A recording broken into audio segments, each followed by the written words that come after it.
Muy bien, pues vamos a la palabra, ¿les parece? Vamos a ver qué es lo que Dios nos quiere hablar el día de hoy. Así que quiero invitarles que abran su Biblia en el libro de Números. Estamos por terminar ya casi este libro de Números.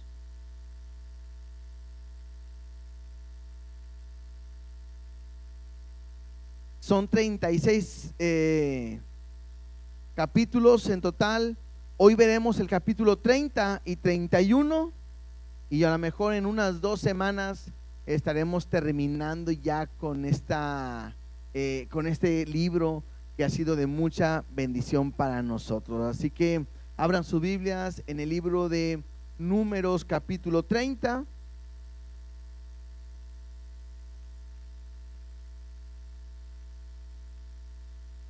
Y vamos a orar, ¿les parece? Oramos de una vez y ponemos este tiempo en las manos de Dios para que Él hable a nuestras vidas. Así que vamos a orar. Dios, te doy gracias porque eres bueno y porque eres fiel. Gracias porque nunca nos dejas y porque siempre tienes cuidado de nosotros, Dios. Hoy te pido que tú puedas hablarnos a través de tu palabra, que tú nos enseñes, nos ministres y que nos permitas poder crecer, caminar y vivir completamente tu palabra. No queremos solamente, Dios, tener un tiempo más, sino queremos que tu palabra pueda transformar nuestra vida para siempre. Háblanos, ministranos, enséñanos y haz tu palabra y tu voluntad en nuestras vidas. Te lo pedimos en el nombre de Cristo Jesús. Amén y amén. Yo le he titulado a esta enseñanza: acaba con lo que daña tu vida. Acaba con lo que daña tu vida. Y ahorita vamos a ver el por qué. Veremos 2 capítulos. El primer capítulo tiene que ver en relación a un voto o a los votos o promesas que se hacen, y la segunda tiene que ver con una guerra, una batalla en la cual Dios mete al pueblo, pero hay un propósito y hay un porqué de esas batallas. Entonces, históricamente, está el pueblo justo para entrar a la tierra prometida. En este libro de Números estamos en esa última parte.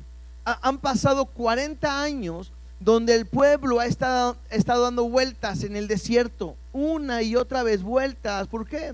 Porque habían dudado, no habían creído a la palabra, y Dios había dicho que nadie de ellos entraría a la tierra prometida.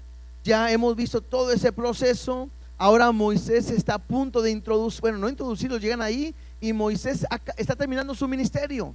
La semana pasada vimos que Dios le ha dicho a Moisés: vas a subir, vas a ver la tierra y vas a morir, y no vas a poder entrar incluso tú a la tierra prometida a causa también de la desobediencia. Entonces estamos en estos últimos capítulos, y en relación pudiéramos entender algo del libro de Números. ¿Cuál sigue? Deuteronomio. Bueno, el libro de Deuteronomio es una recopilación o un recordatorio del libro de Génesis, de Éxodo, Levítico y Números. Entonces, literalmente, el libro de Números está pegado con el libro de Josué. Entonces, estamos en esta última parte donde el pueblo ya va a entrar. Entonces, terminaremos, y bueno, como un anuncio nada más, estábamos viendo, vamos a terminar el libro de Números y luego sigue Deuteronomio, pero vamos a cambiar la dinámica. ¿Por qué? Porque vamos a pasar el libro de Números, pero de Deuteronomio, a los domingos. ¿Sí? Claro, cuando terminemos de ver primera carta de Pedro, pasaremos a Deuteronomio a los domingos para poder tener un cambio, y aquí veremos otro libro también. Pero lo importante es que podamos entender en qué lugar estamos parados. Leamos los primeros 2 versículos del capítulo 30.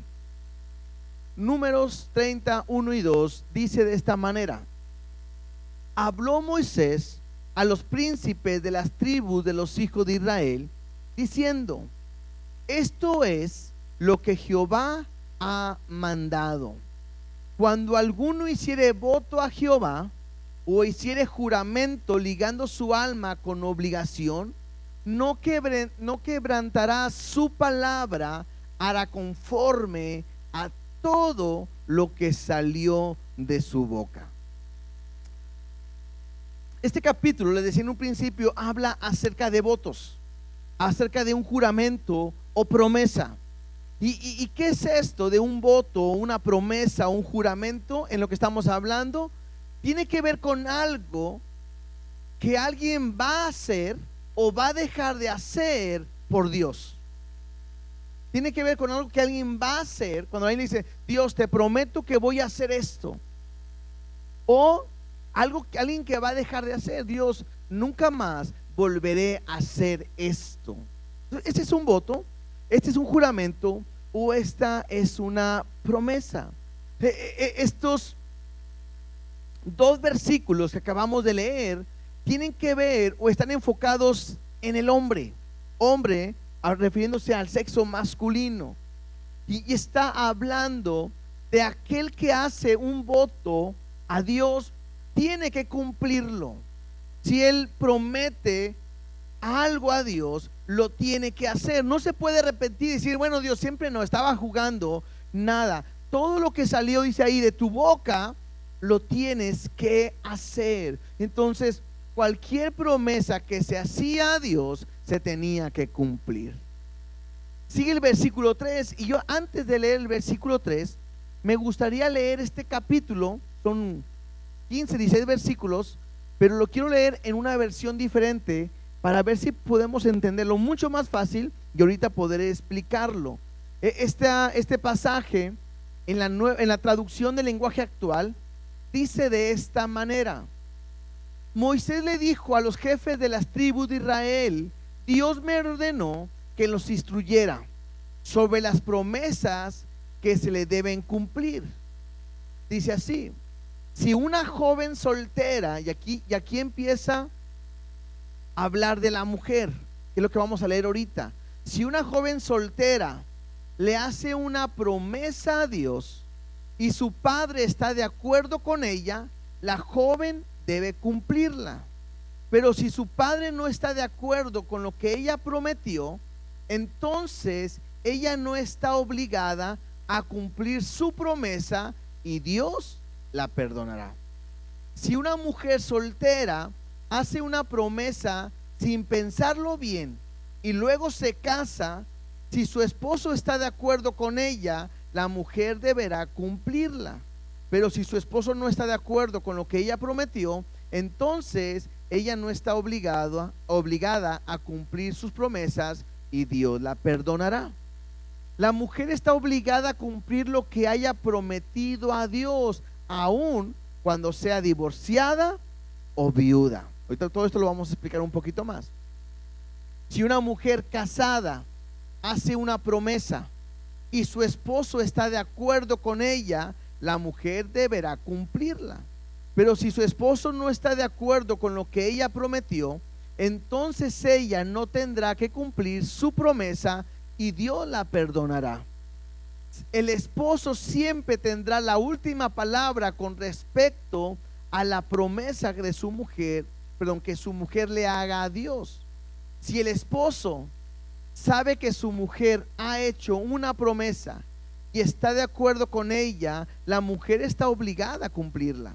Pero si el esposo primero está de acuerdo y después de un tiempo le impide a su mujer que cumpla sus promesas, entonces él será culpable delante de Dios.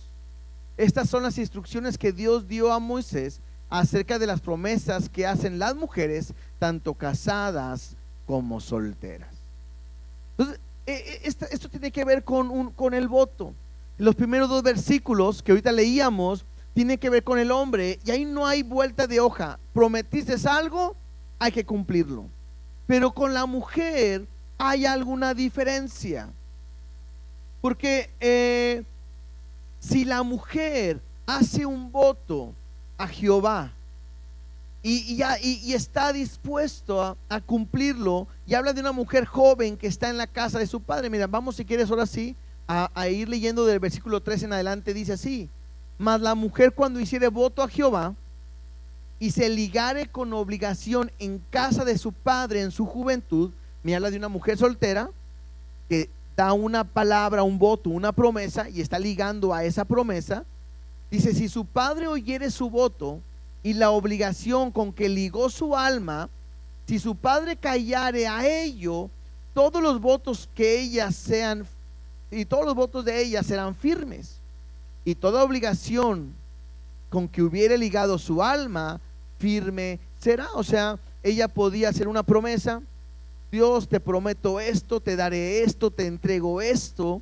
Y si el padre está escuchando la promesa o el voto que ella está haciendo, y si su padre no dice nada y está de acuerdo, ahora sí, como dice, el que calla, otorga, y está de acuerdo, ese voto es firme y se tiene que cumplir. Dice el versículo 5: mas si su padre le vedare el día que oyere todos sus votos y sus obligaciones con que ella hubiera ligado su alma, no serán firmes, y Jehová la perdonará por cuanto su padre se lo vedó. ¿Y qué es vedar? Bueno, la palabra vedar significa prohibir por mandamiento de una autoridad. Me habla de impedir, estorbar, obstaculizar completamente, ¿sí? Entonces está hablando de que la mujer, al estar en la casa de su padre, el padre tiene la autoridad sobre ella. Y si el padre pudiera, si ella está dando un voto y su padre no está de acuerdo, dijera, no, señor, lo que mi hija ha dicho, no, así no será, porque yo no quiero, no lo autorizo. Entonces lo que la mujer hubiera dicho, esta joven hubiera dicho, quedaba completamente anulado. Y dice ahí que Dios le iba a perdonar por cuanto el padre fue el que intervino y anuló ese voto, ¿sí? En el versículo 6 dice, pero si fuere casada, y me habla de esta misma mujer que era soltera, pero después se casó. Pero si fuera casada, hiciere votos o pronunciare de sus labios cosa con que obligue su alma, y su marido lo oyere, y cuando lo oyere callare a ello, los votos de ella serán firmes, y la obligación con que ligó su alma firme será. Pero si cuando el marido lo oyó, lo vedó, otra vez la misma palabra, entonces el voto que ella hizo y lo que pronunció con sus labios, con que ligó su alma, será nulo, y Jehová lo perdonará. Y otra vez me habla de esta joven que hace un voto, pero cuando ella lo hizo de soltera. Entonces llega un momento donde esta mujer o señorita se casa y la autoridad ahora viene sobre el marido. Y cuando el marido se da cuenta de la promesa o el voto que ella ha hecho, si él no dice nada y lo acepta, la misma promesa está firme y tendrá ella que cumplirlo. Pero si al escuchar el marido lo que esta joven, su esposa ahora, había prometido, y él no está de acuerdo, él tenía la oportunidad o la autoridad de parte de Dios de decir, no, anulo ese voto, no será así. Y entonces dice ahí, ella será perdonada. Lo que tengo que aprender según el versículo 9: pero todo voto de viuda o repudiada con que ligare su alma será firme. Y esto simplemente es una mujer que había hecho un voto y de repente queda viuda o era repudiada, se divorciaba, quedaba sola. Bueno, eso no anulaba el voto. Ella tenía que cumplirlo porque ella lo había hecho para con Dios. Versículo 10: y si hubiera hecho voto en casa de su marido, o sea, ya es cuando ya está casada y no había hecho voto, y ahora ya de casada apenas va a hacer un voto, ¿sí? Y si hubiera hecho voto en casa de su marido y hubiera ligado su alma con obligación de juramento, si su marido oyó y cayó a ello y no le vedó, entonces todos sus votos serán firmes, y toda obligación con que hubiera ligado su alma firme será.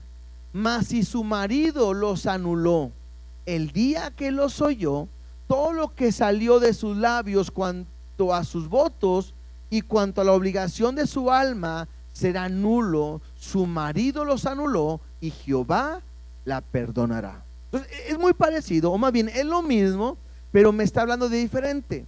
Lo primero vimos a una mujer soltera que hace una promesa, después se casa y que el marido puede decidir si continúa con esa promesa o no. Esta última parte no, está hablando de una mujer que está casada y que de repente hace un voto. ¿Se acuerdan? La mamá de Samuel, ¿se acuerdan de Ana? Ana estaba casada, Ana no podía tener hijos. Y Ana hace una promesa con Dios y le dice: Dios, si tú me dieras un hijo, yo te entregaré, yo te lo ofreceré, mi hijo será tuyo. Entonces, es alguien que está casada y está dando una promesa, y que ella en este caso pues, lo cumplió por completo. Verso 13: todo voto y todo juramento obligándose a afligir el alma, su marido lo confirmará o su marido lo anulará. Pero si su marido callare a ello de día en día, entonces confirmó todos sus votos y todas las obligaciones que están sobre ella los confirmó, por cuanto cayó a ello el día que lo oyó, simplemente porque es autoridad. Verso 15: mas si los anulare después de haberlos oído, entonces él llevará el pecado de ella. Estas son las ordenanzas que Jehová mandó a Moisés entre el varón y su mujer, entre el padre y su hija, durante su juventud en casa de su padre. Entonces, ¿de qué me habla? Puede ser que el hombre, cuando escucha que su mujer, que es su esposa, hace una promesa, cayó y dijo: está bien, que lo cumplas. Pero de repente pasa el tiempo y al hombre ya no le aparece bien que cumpla esa promesa. Y entonces él le obliga y le dice: ya no lo vas a cumplir. Y ella le pudo haber dicho: es que se lo dije a Dios. Y si él le dice: no, ya no lo vas a hacer porque soy tu autoridad, lo tienes que hacer. Ella obedecía a su esposo, pero la consecuencia, ¿sobre quién caía? Sobre el esposo, ¿verdad? ¿Por qué? Porque esa era su autoridad. Ahora, ¿qué podemos aprender de este capítulo nosotros el día de hoy? ¿Cómo lo aplicamos a nuestra vida? El día de hoy vivimos en una sociedad de tantas mentiras, ¿no es cierto? Acabamos de pasar las elecciones y cuántas mentiras no escuchamos. Cuántas promesas que sabemos que nunca se van a cumplir. Algunos alcaldes o aspirantes a alcaldes decían: ni un bache más. Y vivimos en una sociedad donde uno dice: mentira, ¿verdad que sí? Hay tantas cosas que nos hablan y que sabemos que es mentira y que no dicen la verdad. Ahora, yo no sé cuántos de ustedes, no levanten la mano, batallan con la mentira o conocen gente que es una mentira tras otra y siempre hay mentira. Por eso es muy común caer en esas frases que dicen: te lo juro por, como ya somos cristianos, a veces decimos que por el osito Bimbo, ¿verdad? Que no queremos decir por Dios, pero tratamos muchas veces de añadirle algo para que la gente nos crea. De veras, lo voy a hacer. Mira, te lo juro por...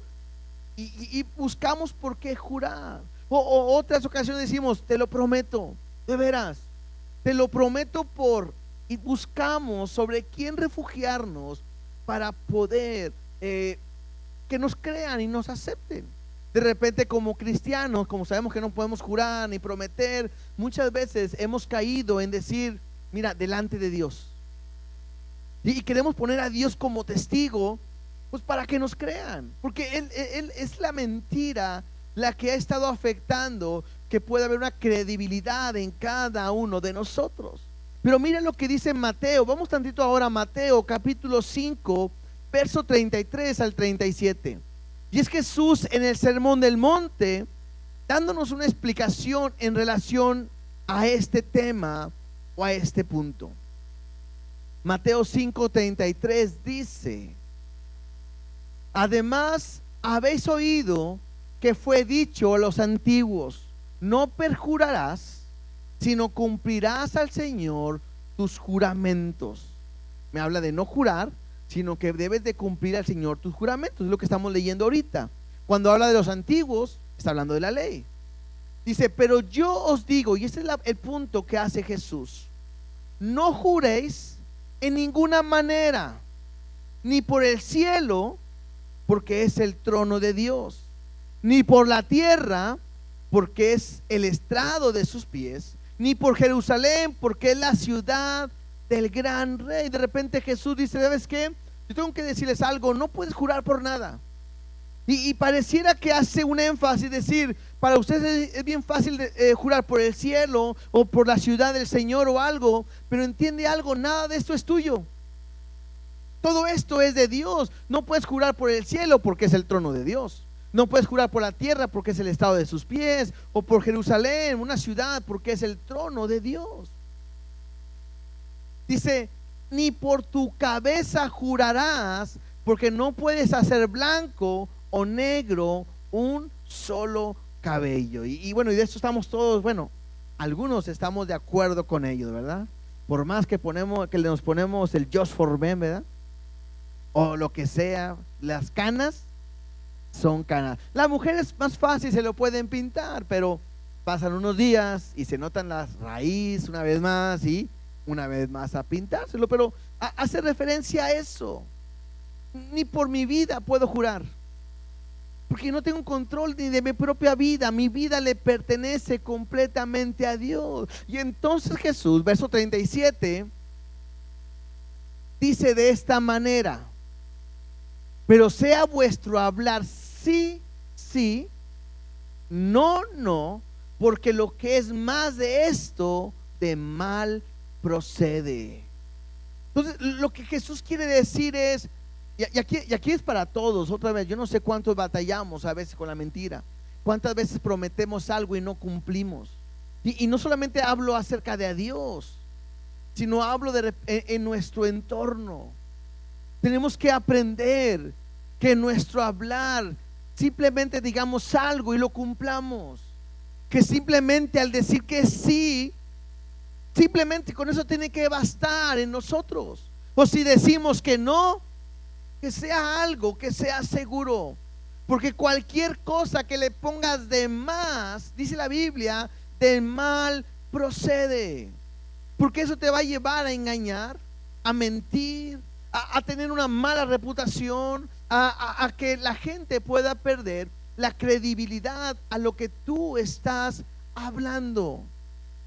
Ahora, créanme que pareciera que no, y pareciera un tema tan sencillo, tan práctico, pero es muy común, aún en la iglesia, que encontremos a gente que miente. A veces nos ha tocado escuchar hasta ministros que están al frente predicando y aún aquí dicen mentiras. Y a veces uno no lo puede entender porque estás compartiendo la palabra de Dios. Pero no solamente es arriba, abajo, en todo momento. Mira lo que dice Santiago 5:12 en relación a esto. Santiago 5:12 dice: pero sobre todo, hermanos míos, no juréis ni por el cielo, ni por la tierra, ni por otro juramento. Recuerden que estamos hablando de Santiago, que es Jacobo, que es el hermano del Señor Jesucristo, y está recordando lo que estamos viendo del Sermón del Monte. Dice: sino que vuestro sí sea sí y vuestro no sea no. Dice: para que no caigáis en condenación. Hay una consecuencia en la mentira. Hay una consecuencia en prometer algo y no hacerlo. Hay una consecuencia en tratar de engañar, de mentir. Y muchas veces decimos: ay, bueno, es que no pude. Y pensamos que eso basta. Pero la Biblia es tan clara y me dice: a ver, si tú dices que sí, hazlo. Y si dices que no, pues no lo hagas. No puedes jurar, no puedes tratar de engañar, no puedes mentir, porque todo eso te va a llevar a condenación. Mira lo que dice en Eclesiastés capítulo 5, versículo 1 en adelante.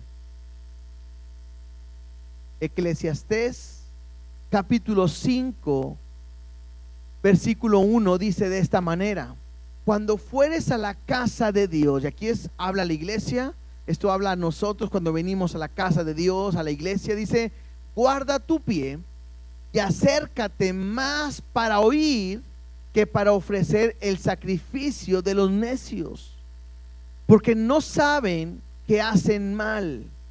No te des prisa con tu boca, ni tu corazón se apresure a proferir palabra delante de Dios, porque Dios está en el cielo y tú sobre la tierra. Por tanto, ¿qué dice ahí? ¿Sean qué? Sean pocas tus palabras. Y esto tiene un sentido de algo en el cual puede tener una línea muy delgada al referirme a esto.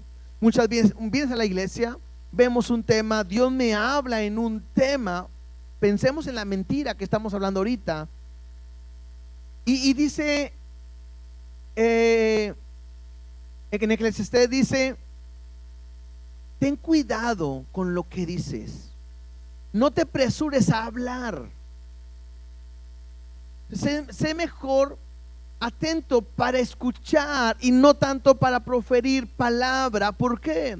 Porque podemos caer nosotros al escuchar un tema acerca de la mentira, y tú estás batallando con la mentira, de llegar y decirle a Dios: Dios, te prometo que nunca más volveré a mentir.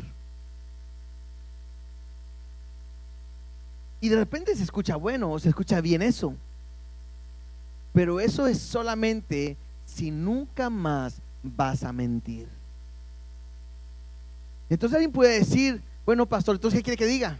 ¿Que me quede como que no me importa nada? No, hay una gran diferencia en decirle a Dios: Dios, sé que yo miento, ayúdame a no mentir, haré lo posible, dame la fortaleza, ayúdame, espero dejar de mentir porque te quiero agradar, y perdóname.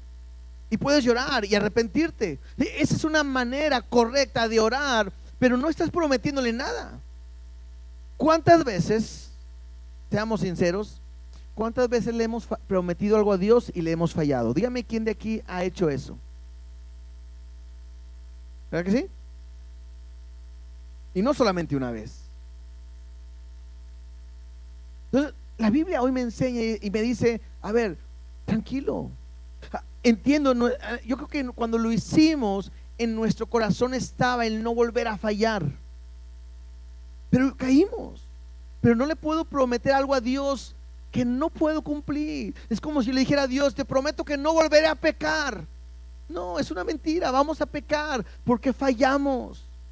Pero debo de tener cuidado con lo que yo le digo a Dios. Ahora, no quiere decir que no le puedas decir a Dios: Dios, te prometo no volver a mentir, porque la mentira es una decisión. Pero si lo vas a decir, cúmplelo. Mira lo que dice el versículo 4, sigamos leyendo ahí.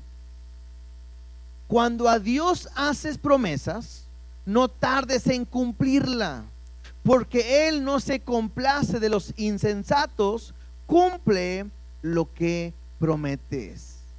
Y luego ahí mira lo que dice el consejo del predicador: mejor es que no prometas y no que prometas y no cumplas. No dejes que tu boca te haga pecar, ni digas delante del ángel que fue ignorancia, porque harás que Dios se enoje a causa de tu voz y que destruya la obra de tus manos. Donde abundan los sueños, también abundan las vanidades y las muchas palabras, mas tú, dice ahí, teme a Dios. Creo que esto me habla que yo debo de aprender a cambiar en mi manera de hablar, en todo sentido. Si es para con Dios, tengo que aprender a saber cuándo prometer y cuándo no prometer, cuándo decir algo que voy a hacer y cuándo no. pero también me debe de cambiar mi hablar para con los demás. Vuelvo a decirlo, yo no sé cuántos de ustedes batallan con la mentira y que cuentas unas historias bien fantasiosas, y lo peor que puede ser es que tú mismo te los creas. Yo no sé, a lo mejor los que trabajamos en la escuela o alguien conoce a personas que son buenas para aventarse mentiras, ¿no? Y a veces hasta te escuchan, te gusta escucharlos. De repente estamos en el trabajo, estamos ahí en la facultad, nos juntamos y hay uno de ahí que le encanta contar sus historias, ¿no? Y los mismos amigos ahí, compañeros, a ver, ¿cómo estuvo esa que nos contaste la otra vez? Y la vuelve a contar y le pone más pimienta y más salsa y más todo, y nos reímos de lo que está diciendo y todo. Y hay gente que así vive, diciendo mentiras, contando sus historias. Nosotros debemos de cambiar y no debemos de ser así. Si prometemos algo, podemos cumplirla. Y me dice ahí, mejor no prometas. Es mejor que no prometas y puedas cumplir lo que estás queriendo hacer, y no que sea al revés. Dice Proverbios 10:19. Proverbios 10:19 dice: en las muchas palabras no falta pecado, mas el que refrena sus labios es prudente. El hablar mucho me va a llevar a que pueda cometer pecado. Ahora, no estamos queriendo decir que a partir de ahora todos queremos que ser serios, callados dentro de la iglesia. ¿Cómo está, hermano? ¿Por qué no me dice nada? O al revés, ¿verdad? O que llegamos al otro lado, de repente, ¿cómo está, hermano? Bien. ¿Qué me cuenta? Nada. ¿Cómo se ha sentido? Bien. ¿Qué le pareció la palabra? Bien. No podemos llegar a ese punto, pero sí me habla en el sentido de que podamos cumplir lo que estamos haciendo. Muchas veces, como padres, fallamos cuando le decimos a nuestros hijos: les prometo que mañana vamos a tal parte, y no van. El sábado, arréglense porque vamos a irnos a dar la vuelta. Y el sábado todos arreglados. ¿Y qué pasó? Hombre, ando bien cansado, se me hace que no vamos, mejor la próxima. Comento cosas tan sencillas porque así de sencillas son.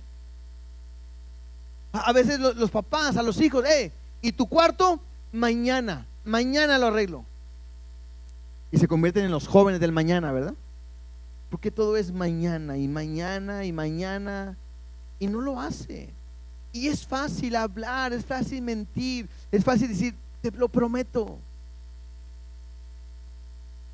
Entonces tengo que tener cuidado con lo que yo hablo. En Santiago 1:19, el último versículo en base a este tema, Santiago 1:19 dice así: por esto, mis amados hermanos, todo hombre, habla de todos, sean prontos para oír y tardos para hablar.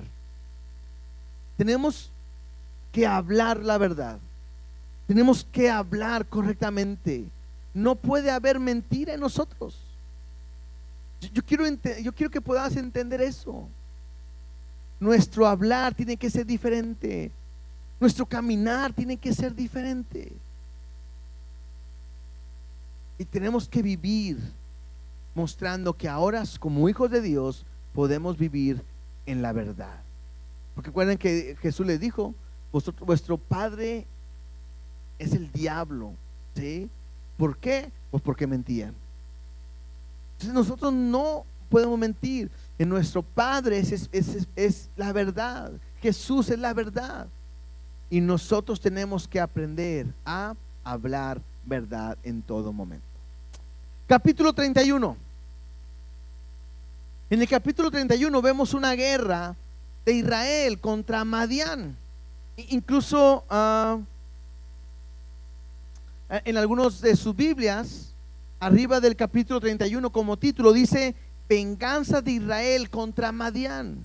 Y esta es una batalla que Dios ordena a su pueblo para que vaya a pelear contra esta nación que es Madián. Y mira lo que dice, versículo del 1 al 3. Jehová habló a Moisés diciendo: haz la venganza de los hijos de Israel contra los madianitas. Después será recogido a tu pueblo, o sea, y vas a morir. Entonces Moisés habló al pueblo diciendo: armaos algunos de vosotros para la guerra y vayan contra Madián y hagan la venganza de Jehová en Madián. Entonces hay una batalla que Dios empuja o levanta al pueblo, a su pueblo, contra los madianitas. ¿Qué fue lo que hicieron los madianitas? Espero que ustedes se recuerden de lo que hemos estado hablando. Pero llegó un momento que el pueblo va a esta tierra prometida, pasan por Moab, y ahí el rey manda traer a un profeta que se llama Balaam. Este rey es Balac. Manda traer un profeta que es Balaam. ¿Se acuerdan de esa historia? Que la burra le habló a este profeta, y este profeta fue contratado para maldecir al pueblo de Israel, porque él pensaba que si lo maldecía, y como este hombre Balaam era famoso, no iban a poder prosperar el pueblo de Israel. Y cada vez que este Balaam lo intenta y quiere maldecir o hacer algo contra el pueblo, termina bendiciéndolo. Y lo bendice una vez, y lo bendice 2 veces y 3 veces. Siempre habla bendición, porque Dios no se lo permitió, y siempre habló bendición, siempre salió bendición de sus labios. Ahora, como a este Balaam le habían prometido una recompensa jugosa, buena, y al no poder maldecir al pueblo de Israel, él tiene una idea y les dice: llévenles mujeres. Estas mujeres los van a seducir, se van a llegar a ellos, tendrán intimidad sexual, se los van a seducir, y estas mujeres los van a llevar a ídolos, a sus ídolos. Y el pueblo de Israel cae en esta trampa. Ellos se llegan a las mujeres madianitas, ellos adoran a otros ídolos, caen en idolatría, y Dios levanta un juicio de muerte como consecuencia del pecado sobre su pueblo. Y esto es lo que hicieron, que llevaron mujeres madianitas. Mira, leamos en Números 25, del 16 al 18.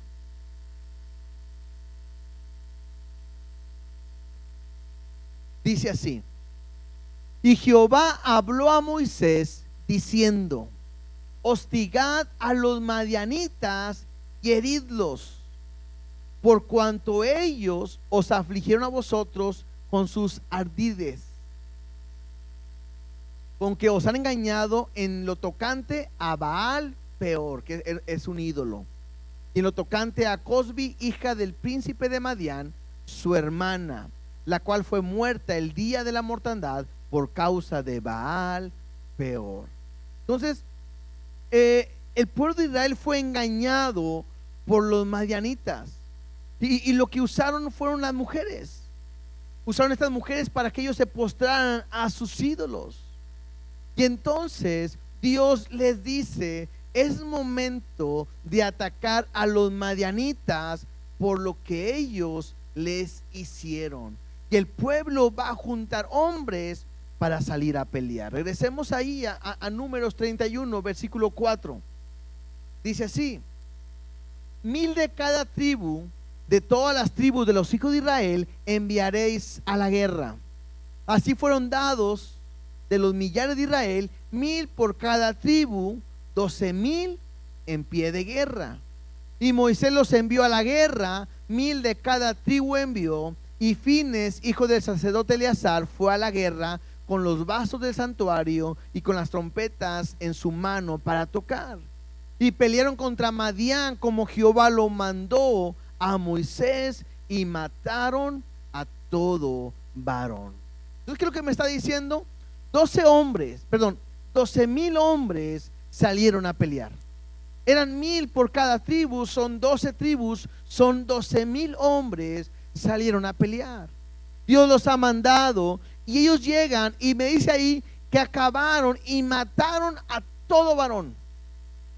Hay un problema que van a cometer ellos, que van a dejar con vida a las mujeres con sus hijos y regresan al campamento con todo un botín que ellos habían tomado. Versículo 8 dice: mataron también entre los muertos de ellos a los reyes de Madián, Evi, Requem, Sur, Ur y Reba, 5 reyes de Madián. También a Balaam, hijo de Beor, mataron a espada. Este es el profeta que los engañó y que le dijo: lleven mujeres. Él también fue muerto. Y los hijos de Israel llevaron cautivas a las mujeres de los madianitas y a sus niños y todas sus bestias y todos sus ganados, y arrebataron todos sus bienes e incendiaron todas sus ciudades, aldeas y habitaciones, y tomaron todo el despojo y todo el botín, así de hombres como de bestias, y trajeron a Moisés y al sacerdote Eleazar y a la congregación de los hijos de Israel los cautivos y el botín y los despojos al campamento en los llanos de Moab, que están junto al Jordán, frente a Jericó. Y salieron Moisés y el sacerdote Eleazar y todos los príncipes de la congregación a recibirlos fuera del campamento. Y se enojó Moisés contra los capitanes del ejército, contra los jefes de millares y de centenas que volvían a la guerra. Y les dijo Moisés: ¿por qué habéis dejado con vida a todas las mujeres? He aquí, por consejo de Balaam, ellas fueron causa de que los hijos de Israel prevaricasen contra Jehová en lo tocante a Baal Peor, por lo que hubo mortandad en la congregación de Jehová. Ellos llegan, acaban con todos los hombres, empiezan a tomar el botín, despojan, agarran oro, lo que hay, pero también toman a las mujeres con sus niños, sus bestias, y todo lo traen. Y cuando ellos van llegando al campamento con todo el gran botín y toda esa gente que traían, Moisés se molesta y les dice: ¿por qué dejaron vivas a las mujeres? ¿No se dan cuenta que eso fue lo que los llevó a la idolatría y después a la muerte? Claro, todo por el consejo de este profeta Balaam. Y Moisés ordena que maten a todas las mujeres y niños. Versículo 17: matad pues ahora a todos los varones de entre los niños, matad también a toda mujer que haya conocido varón carnalmente, y a todas las niñas entre las mujeres que no hayan conocido varón, las dejaréis con vida. Cuando uno escucha este pasaje y ves a Moisés como un líder de parte de Dios, o simplemente escucha las indicaciones de parte de Dios, donde ves que dicen: ve y mátalos, ve y acaba con ellos, de repente no pareciera algo tan ni espiritual ni tan agradable. Y a veces uno puede preguntarse: ¿cómo Dios puede hacer eso? ¿Cómo Dios puede permitir esto? Pero tengo que aprender algo: Dios es justo y Él nunca va a pedir algo que no sea justo. Esto que está pasando es un castigo y consecuencias de las acciones de este pueblo. No vamos a ir para allá, pero ¿se acuerdan que cuando Dios le dio la promesa a Abraham? Lo vimos hace unas semanas, que le dijo: vas a salir de tu tierra, te voy a entregar este territorio. Dice: ahorita habitan unos que son los madianitas. Dice: pero no los vas a tocar porque no ha llegado todavía ni la maldad ni el castigo, y lo que Dios está tratando es que ellos puedan conocer a Dios, y ellos no van a hacerlo. Y lo que está pasando muchos años más, después de más de 400 años, que Dios les dio misericordia para que se arrepintiesen, ellos no se arrepintieron, y ahora es parte de un juicio que ellos están recibiendo porque rechazaron a Dios. Hace una semana vimos cómo Dios les dijo: vas a pasar y no hagas nada contra ellos. Ellos pudieron conocer el favor de Dios, la misericordia de Dios, y nada les hubiera pasado. Es más, si los hubieran dejado pasar por su territorio, hasta bendición de parte de Dios hubiera llegado a sus vidas. Pero ahora Dios está pidiendo que todos ellos mueran. Y interesante, porque es aquí donde yo tengo que aprender a entender algo, que tú debes de quitar aquello, cortar, acabar por completo aquello que puede dañar tu vida. Hay cosas que para ti es un peligro. Hay cosas que para ti te han llevado a pecar, a fallar, a no estar bien delante de Dios, a no estar en integridad delante de Dios. El problema es que muchas veces jugamos con ello. No sé, pudiera ser a lo mejor para alguien alguna droga, el cigarro, el tomar pornografía, no sé, y te batallas en esa área, y tú no rompes con ellos, sino que permites y juegas ahí, o te juntas con gente que lo hace, o estás con alguien que está practicando. A lo mejor batallas con el alcohol y te juntas con todos tus amigos donde están tomando y tú estás en medio de ellos. No digo que no te puedas juntar, pero puede ser que eso puede ser un peligro para tu vida. O a lo mejor tú dices, bueno, antes tomaba mucho, ahora nomás tomo una de repente para convivir. Si tú no rompes con tu pecado, si tú no acabas con tu pecado de un jalón, el pecado va a acabar con tu vida. Por eso cuando llega el pueblo con el botín, Moisés se enoja y dice, ¿no se dieron cuenta que por quien hemos fallado, hemos caído esa causa de las mujeres?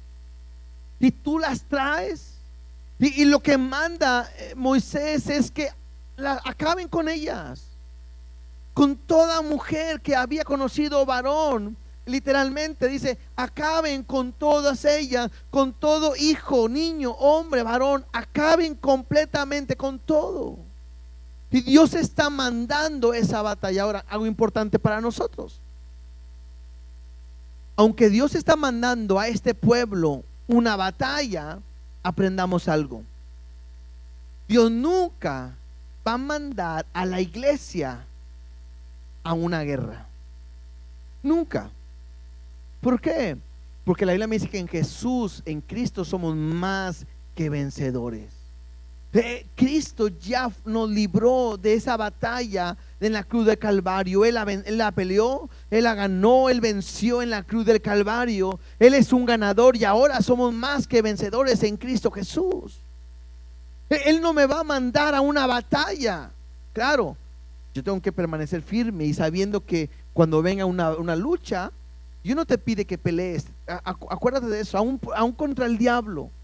La Biblia te dice, resistid, someteos a Dios, resistid y huirá el diablo de nosotros.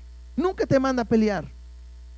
Por eso cuando de repente escuchamos gente que anda haciendo que guerra espiritual y que peleando y que luchando y que los ángeles y que la Biblia nunca manda a la iglesia a que esté peleando, porque la victoria la tenemos en Cristo. Él nos dio esa victoria y simplemente nosotros tenemos que tomar esa victoria. Pero en cuestión de lo que me puede dañar, eso sí, yo tengo que aprender a cortarlo de tajo. Mira lo que Jesús dice en Mateo 5, versículo 30. Mateo 5:30 dice de esta manera: si tu mano derecha te es ocasión de caer, córtala y échala de ti, pues mejor te es que se pierda uno de tus miembros y no todo tu cuerpo sea echado al infierno. Ahora, esto no es literal, ¿verdad? De repente la próxima semana todos sin manos, ¿verdad? ¿Por qué? Pues mera ocasión de caer. No es literal, pero a lo que está hablando Dios es que Dios quiere que seamos radicales, que tú quites aquello que daña tu vida, que tú quites aquello que estorba en tu vida, que tú quites aquello que no te permite caminar en Dios y que tú has estado batallando. Todos nosotros, todos, hay áreas en que fallamos. Hay áreas en las que no estamos firmes. Hay áreas en que no me permiten crecer o avanzar. Y tú sabes qué tienes que quitar de tu vida. Tú sabes qué tienes que arrancar. Es increíble, pero para muchos este es un peligro. El celular es un peligro. Porque aquí encuentras todo. Y para ti podría ser que digas: yo no puedo tener un celular de esa manera, porque para mí es peligro.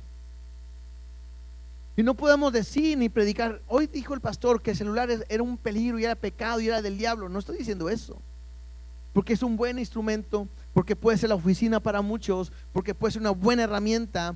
Pero para aquel en el cual eso le daña, le afecta, es mejor que tengas uno de esos de 500 pesos, ¿verdad? Que no tienen nada más que llamar y recibir. Que digan: ¿cómo vas a tener un teléfono de esos? Es preferible. Porque yo puedo caer si tengo un teléfono nuevo o inteligente, como le llaman ahora. Igual la televisión. La televisión no es mala, pero para algunos puede ser un peligro tener la televisión en tu cuarto. Como hay muchas familias que las computadoras nunca las tienen en los cuartos, las tienen en la sala, a la vista de todos. ¿Por qué? Porque es una buena herramienta, pero puede ser un peligro. Si hay algo que está afectando tu vida, tienes que quitarlo. Si son amigos que no deben ser amigos, quítalos. ¿Cómo voy a dejar de hablarles? Pues tienes que aprender que es mejor que estés sin amigos y no con ellos, alejados del propósito de Dios. Y dice ahí en la palabra: y echado en el infierno. Nuestro pecado me va a llevar a la idolatría. El pecado me va a llevar a la muerte. Y la muerte significa estar separado de Dios. Y Dios no quiere que estés separado, sino que estés con Él. Mira lo que dice Colosenses capítulo 3, versículo 5 en adelante. Colosenses 3, 5.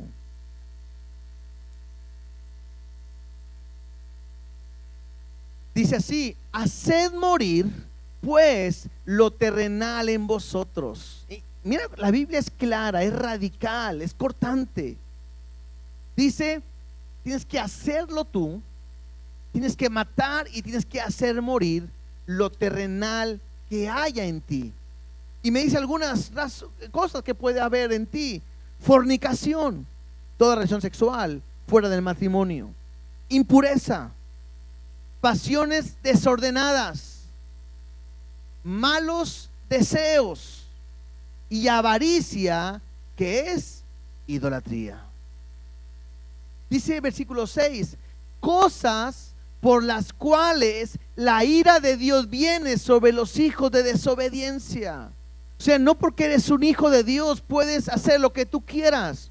Claramente la Biblia me dice que toda impureza, fornicación, pasiones desordenadas, malos deseos, avaricia, idolatría, todo esto es algo que causa la ira de Dios.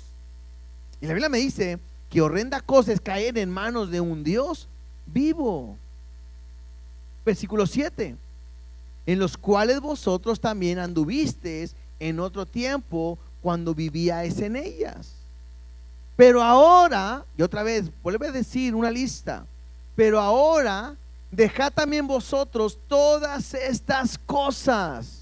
Y aquí tú vas a darte cuenta qué cosas haces y tienes que dejar de hacer: ira, enojo, malicia, blasfemia, palabras deshonestas de vuestra boca. Muchas veces seguimos hablando palabras y decimos: ay, era la última.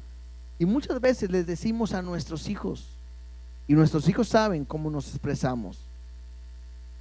Versículo 9: no mintáis los unos a los otros. Lo que estamos hablando ahorita, mentiras, habiéndonos despojado del viejo hombre con sus hechos, y revestidos del nuevo, el cual conforme a la imagen del que lo creó se va renovando hasta el conocimiento pleno, donde no hay griego ni judío, circuncisión ni circuncisión, bárbaro ni escrita, siervo ni libre, sino que es Cristo el de todo y en todos.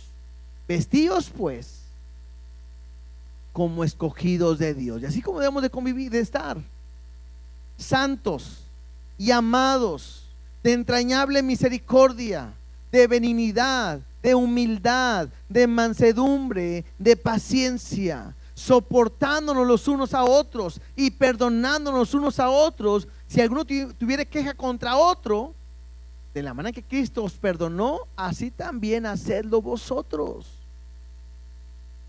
Y sobre todas estas cosas, vestidos de amor, que es el vínculo perfecto. Todo este pasaje me habla de un cambio radical, una acción radical. Debes de quitar lo que a Dios no le agrada en tu vida. Debes de examinarte y hacer a un lado lo que a Dios no le agrada. Y de hablar de que no le agrada, hablo de todo una vez más. Actitudes, amistades, acciones. No puedes convivir con algo que a Dios no le agrada. Dice Gálatas 5:24. Pero los que son de Cristo han crucificado la carne con sus pasiones y deseos. Esto me habla de un cambio genuino y un cambio radical. Vuelvo otra vez a decir, me habla de hacer morir aquello que afecta mi vida, aquello que me lleva a caer en tentación, aquello que al caer en tentación va a destruirte. Por eso la importancia de hoy, que tú puedas identificar qué daña tu vida, qué afecta tu vida. ¿Para qué? Para que puedas matarlo por completo, acabar con ello y terminar. Si regresamos al capítulo 31, a partir del versículo 19 hasta el 47, no lo voy a leer, pero lo puedes leer en tu casa, y al final lo que hacen simplemente es que presentan las ofrendas y el botín, que era un botín muy grande. Y una porción de todas esas ofrendas y del botín es separada para Dios. Otra es para los soldados y otra es una porción del pueblo. Te habla de una purificación que tiene que hacerse, pero también me habla de esos bienes que se tienen que entregar. Pero en el versículo 48, vamos a brincarnos hasta allá. Llegaron después los que fueron a pelear, y una vez son contados. ¿Se acuerdan cuántos fueron a pelear? ¿Cuántos? 12,000, ¿verdad? Era 1,000 por cada tribu. Fueron 12,000. Verso 48. Vinieron a Moisés los jefes de los millares de aquel ejército, los jefes de millares y de centenas, y dijeron a Moisés: tus siervos han tomado razón de los hombres de guerra que están en nuestro poder. Y mira lo que dice al final: y ninguno ha faltado de nosotros. O sea, fueron 12,000 hombres a la guerra, ¿y cuántos regresaron? 12,000. No faltó ninguno, no murió ninguno, no hubo ninguna pérdida. Y entonces yo puedo aprender algo de este pasaje. Cuando tú decides morir lo terrenal, cuando tú decides acabar con aquello que puede dañar tu vida, lo quitas por completo, en nuestra vida nunca más habrá muerte, porque la victoria Dios te la ha dado. Y no habrá muerte, no faltará nada, no tendrás pérdida. ¿Por qué? Pues porque lo hicieron. Hay una historia que no voy a entrar ahorita porque sería muy larga, pero cuando Dios manda acabar con el pueblo de Acab, Saúl perdona a cierto número de personas del pueblo de Acab, de Acán, acá, ya me confundí. Amalek, gracias hermano, de Amalek, ¿sí? Era una malecita, por eso al final era malecita y no concordaba, ¿no? Dios le dice a Saúl que acabe con Amalek y no acaba con Amalek. Y tú puedes leer en el libro de Samuel la vida de cómo Dios escoge a Saúl, cómo Dios lo pone como rey, cómo le da la orden que acabe con Amalek y no acaba con él. Pasa después que es desechado, se pone a David Dios lo escoge, todo el proceso de la pelea entre Saúl y David, y al final, cuando es atacado Saúl, quien le quita la vida a Saúl es un amalecita. Y la historia de todo esto tiene el sentido que si tú no terminas y acabas hoy con lo que te hace pecar o caer, más tarde eso puede acabar con tu vida. Y lo mismo que estamos viendo aquí. Si tú no quitas de tajo lo que te hace pecar, mañana vas a llorar. ¿Por qué? Porque tú no lo quitaste. Vamos a ver más adelante cómo el pueblo de Israel levanta altares y tiene que ir a destruir altares de idolatría que hay, porque si no lo destruyen ellos van a caer en esos pecados. Entonces tienes que romper completamente con todo para evitar que pueda haber muerte. Y al final del capítulo ellos van a venir a presentar una ofrenda de gratitud especial. Interesante, porque esta ofrenda que se le va a entregar a Dios no estaba escrita. Hemos estado leyendo de Levíticos y en muchas ofrendas que Dios había dicho, y cuando traiga esta ofrenda será, y habrá expiación y se entregará así. Y hay ofrendas que Dios había establecido. Esta ofrenda Dios no la establece, es una ofrenda en respuesta a una gratitud, una ofrenda que brota del corazón, una ofrenda porque Dios los ha librado de la muerte, porque Dios los ha librado en la batalla, porque Dios los ha protegido y los ha librado en esa lucha. Entonces la gratitud hacia Dios demuestra lo que Dios había hecho en sus vidas y cómo los había librado de la muerte. Versículo 50 dice así: por lo cual hemos ofrecido a Jehová ofrenda, cada uno de los que ha hallado alhajas de oro, brazaletes, manillas, anillos, zarcillos, cadenas, para hacer expiación por nuestras almas delante de Jehová. Y Moisés y el sacerdote Eleazar recibieron el oro de ellos, alhajas, todas elaboradas, y todo el oro de la ofrenda que ofrecieron a Jehová los jefes de millares y de centenas fue 16,750 siclos. Los hombres del ejército habían tomado botín cada uno para sí. Recibieron pues Moisés y el sacerdote Eleazar el oro de los jefes de millares y de centenas, y lo trajeron al tabernáculo de reunión para memoria de los hijos de Israel delante de Jehová. Entonces simplemente al final yo veo, hay una ofrenda de gratitud en una expresión de amor por lo que Dios ha hecho en sus vidas. Interesante que no solamente le dijeron Dios gracias, sino que ellos lo demostraron con hechos. Y eso me llamó la atención, porque cuando yo estaba estudiando es cuántas veces Dios me bendice, me provee, me protege, me cuida, y muchas veces nosotros a veces ni le damos gracias. ¿Se acuerdan de los leprosos?